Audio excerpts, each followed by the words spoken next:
Dominus vobiscum, et cum spiritu sequentia Sancti Evangelii secundum Mateo. gloria a Deo Domine.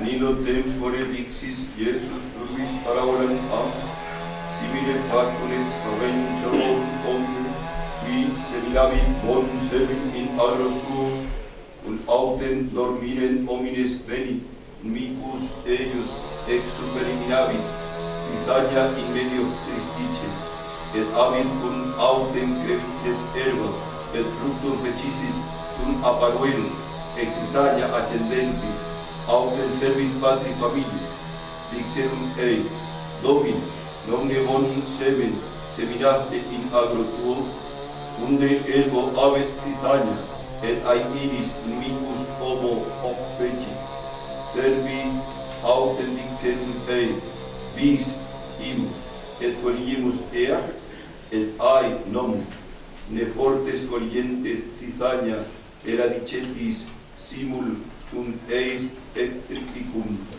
sinites utraque cresceres, usque ad mense, et in tempore mesis dicant mensoribus, colligetes primum cizaña et aligate, ea in fasciculos ad comburendum, tripticum autem congregate in aureum meum. Laus Dei Christe. Salve María, llena eres de gracia, el Señor es contigo, bendita tú eres entre todas las mujeres, y bendito es el fruto de tu vientre Jesús. Santa María, Madre de Dios, ruega por nosotros pecadores, ahora y en la hora de nuestra muerte. Amén.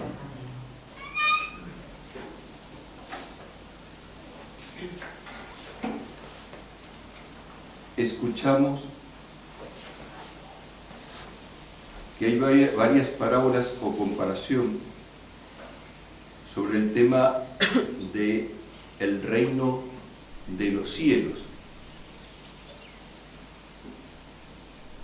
Y nos preguntamos qué es el reino de los cielos, para que nos ubiquemos y así podamos entender mejor y sacar mayor fruto. Cuando hablamos del reino de los cielos, en primer lugar estamos hablando de Dios, porque Dios es todopoderoso, de Dios depende todo, nada existe sin Dios. Dios no necesita ni de nada ni de nadie, Dios es la verdad misma, el amor mismo, la bondad misma. Por lo tanto, Dios lo es todo. Y nosotros somos nada más pecado y dependemos totalmente de Él. Y todas sus criaturas dependen de Él. Pero también el reino de los cielos lo podemos entender como la gracia, la vida de Dios en el alma que se nos da gratuitamente a nosotros, que después de la redención se nos da a través de nuestro Señor Jesucristo. Y los sacramentos son los principales portadores de esa gracia, creados por el mismo Cristo.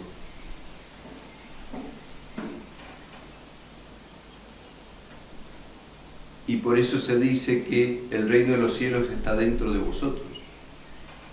Pero también el reino de los cielos nos habla del cuerpo místico de Cristo, que es la Iglesia, en sus tres estados, como lo veíamos el domingo pasado, cuando decíamos que ese misterio de los tres estados de la Iglesia está en el credo, creo en la comunión de los santos.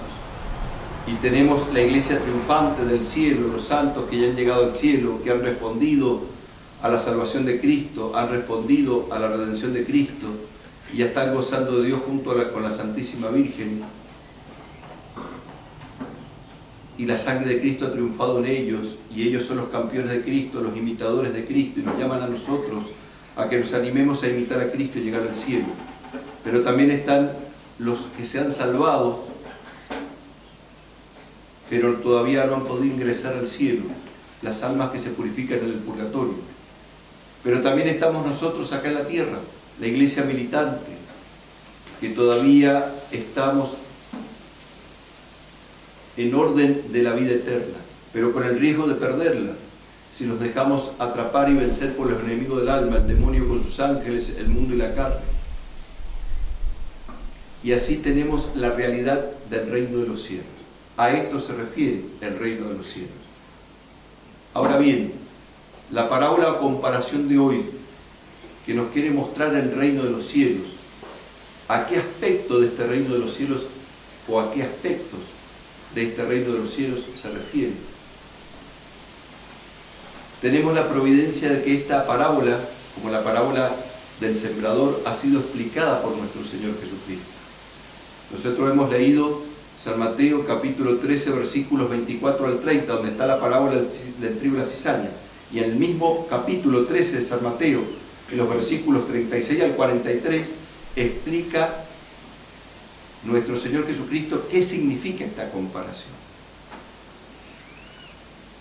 Entonces despidió a la multitud y volvió a la casa, y los discípulos se acercaron y le dijeron: explícanos la parábola de la cizaña del campo. Respondióle y dijo: el que siembra la buena semilla es el Hijo del Hombre, es decir, Jesucristo. El campo es el mundo. La buena semilla, esos son los hijos del reino. La cizaña son los hijos del maligno. El enemigo que la sembró es el diablo. La siega es la consumación del siglo. Los segadores son los ángeles. De la misma manera que se recoge la cizaña y se la echa al fuego, así será en la consumación del siglo.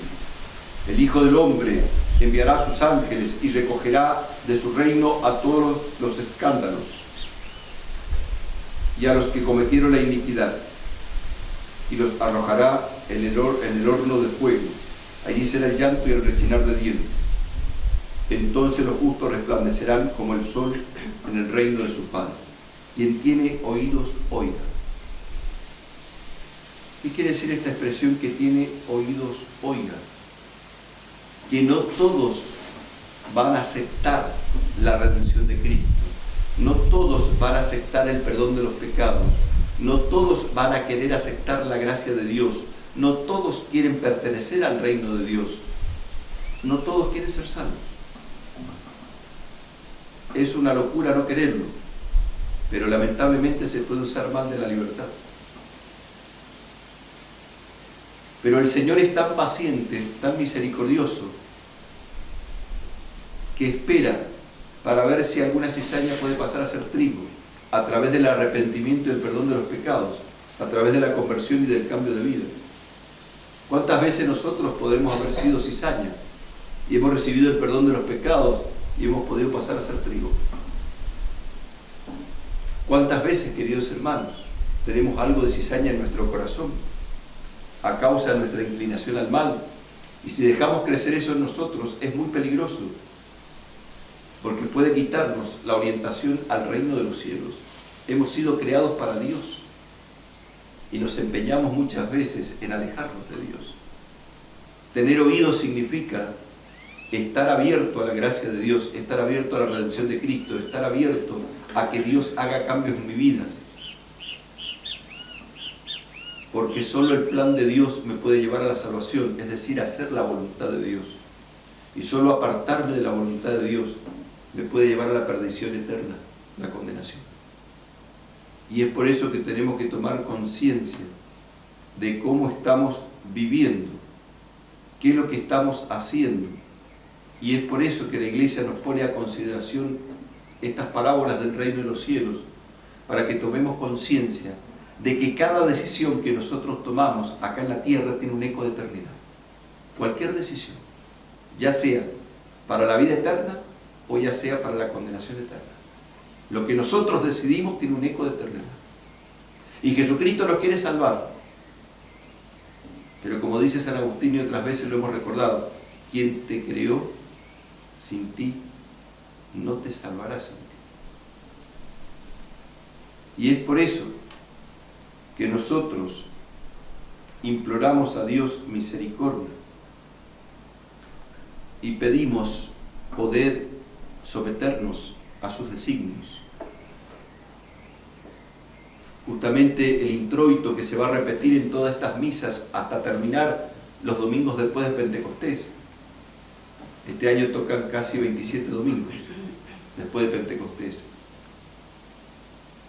Se nos va a repetir una y otra vez lo de Jeremías, capítulo 29, versículo 11 al 12. Dice el Señor: yo tengo designios de paz sobre vosotros y no de aflicción. Me invocaréis y yo os escucharé. Os haré volver de cautiverio y os reuniré de todos los lugares a donde se habían desterrado. Nosotros estamos en un destierro, estamos en un valle de lágrimas, estamos en este mundo, en donde corremos el riesgo de perder la salvación, en donde estamos inclinados al mal, pero dice Dios que tiene designios de paz sobre nosotros. Es decir, el único que puede poner armonía, orden y luz en nuestra vida es Dios. Y por eso Dios se ha hecho hombre en la persona del Hijo Jesucristo. Y se ha hecho hombre para que nosotros tengamos vida y la tengamos en abundancia. Pero tengamos cuidado, que no nos pase lo que dice el prólogo de San Juan. Vino a los suyos y los suyos no los recibieron. Prefirieron las tinieblas a la luz. ¿Cuántas veces nosotros, queridos hermanos, preferimos las tinieblas a la luz? Preferimos la mentira a la verdad. Preferimos el engaño a la realidad. Y es por eso que tenemos que volvernos a nuestro Señor Jesucristo y pedirle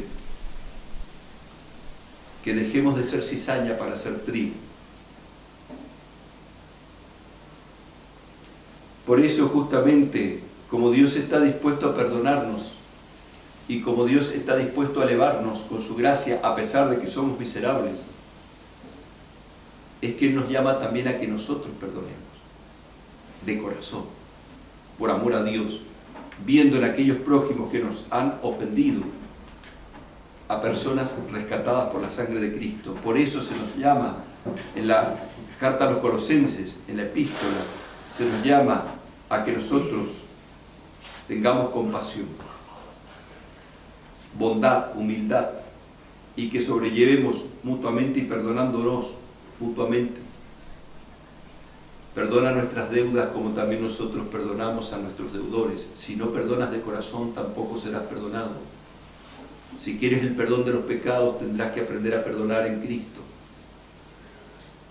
Y termina diciendo el apóstol: hacedlo todo en el nombre de nuestro Señor Jesucristo, en el nombre de Jesús. Jesús Dios salva. Es decir, hacerlo todo para que la salvación, la redención de Cristo se pueda desplegar en nuestras vidas. Y es por eso que Cristo, aún nuestro sufrimiento, nuestras dificultades y miserias, si nosotros las unimos a su gracia, a su salvación, tienen premio de vida eterna. Aquello que era castigo del pecado, los achaques de este mundo, las miserias, Jesucristo con su gracia, con su misericordia, con su amor, con su salvación, las transforma en premio de vida eterna. Las buenas obras que ante Dios no tendrían ningún valor sin la gracia, con la gracia tienen valor de vida eterna.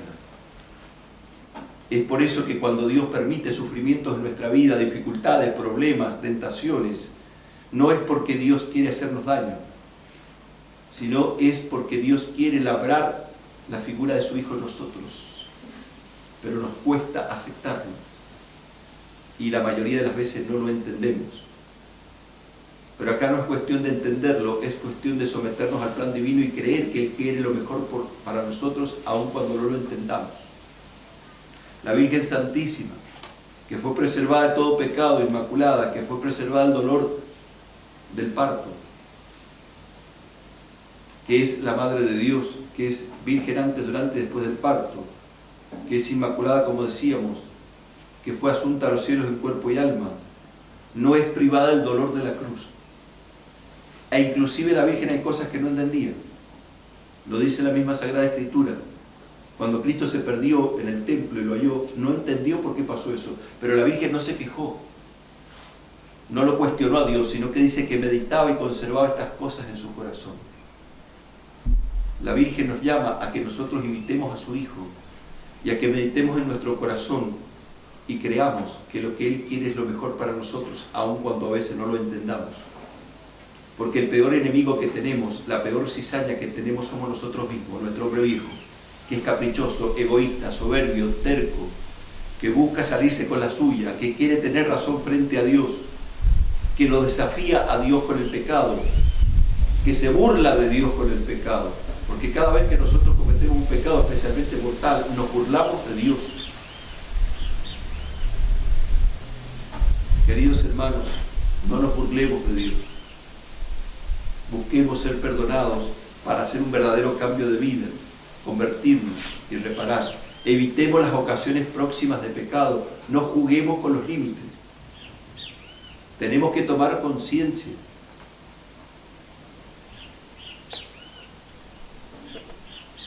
Por eso, justamente el gradual que se va a repetir en estas misas después de Pentecostés últimas, es tomado del Salmo 43, versículos 8 y 9, y nos dice: nos salvaste, Señor, de nuestros enemigos, humillaste a los que nos aborrecen.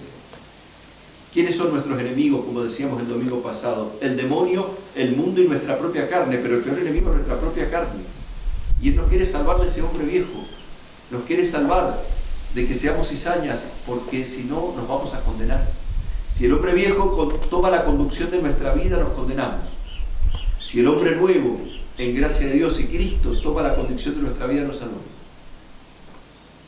El hombre viejo, cuando toma la conducción de nuestra vida, que nos lleva a pecar e inclusive querer justificar ese pecado.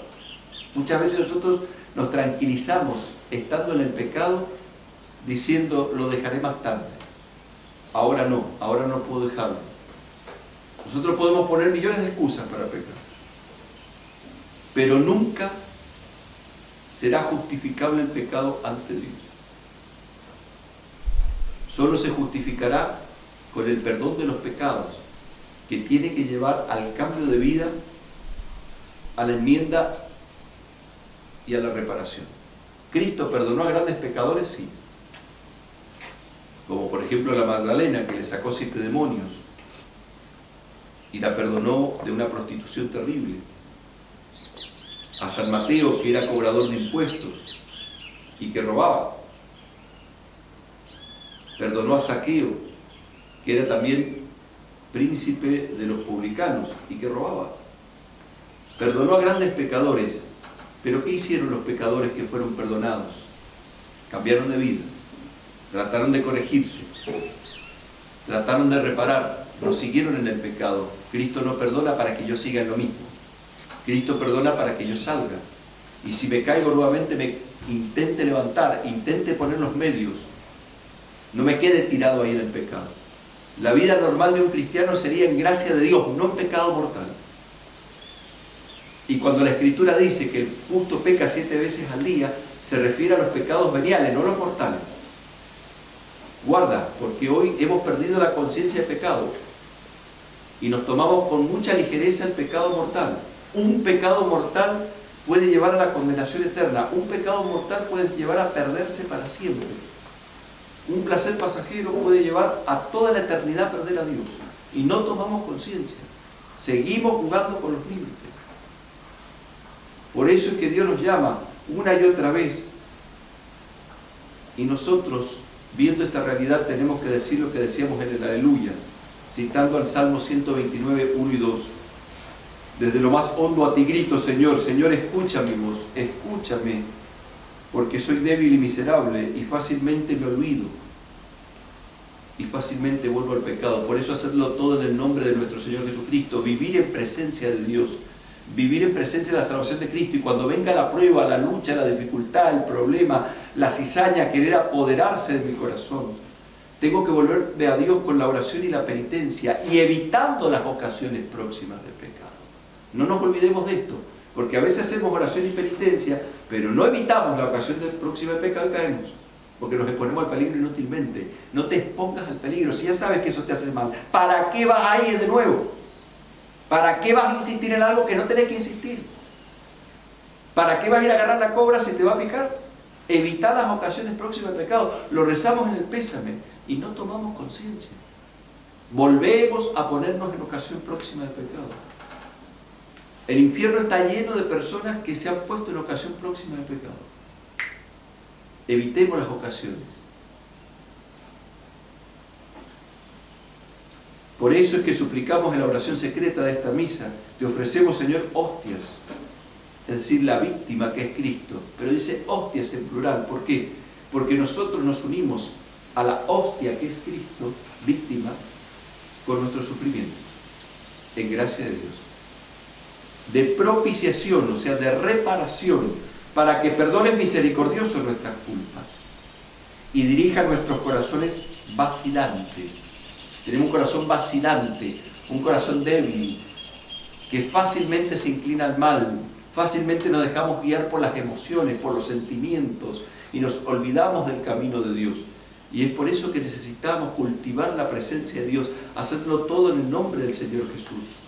No olvidarnos qué es lo que está en juego, la vida eterna. Por eso el rezo del rosario, el rezo del Santo Rosario diario, y si podemos hacer los 15 misterios mejor, nos va a ayudar a entender y a tener presente que Jesucristo tiene que tomar el control de nuestra vida. Queridos hermanos, no dejemos para mañana lo que podemos hacer hoy. Vivamos en gracia de Dios. Tratemos de hacer un cambio profundo en nuestras vidas. Tratemos de convertirnos, porque nos estamos jugando la vida eterna. Acudimos a la Virgen nuestra Madre, estamos en el mes de María.